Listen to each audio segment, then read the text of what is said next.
Bom dia, meu nome é Valderi, casa 22, quadra 2, onde instalei o dispositivo de proteção quando a tensão baixar ou subir ou haver variações na rede elétrica devido a dias chuvosos ou mesmo, certo, quando alguma chave de um transformador abrir, ou seja, problemas internos nossos aqui, ou seja, problemas externos à concessionária. Isso protege os nossos equipamentos, evitando de queimá-los. Porém, os nossos problemas externos continuam, que temos que sanar.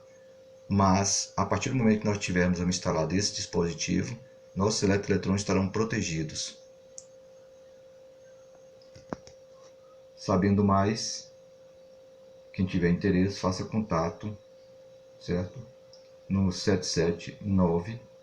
779-9807-2968, que eu posso fazer uma visita sem compromisso, certo?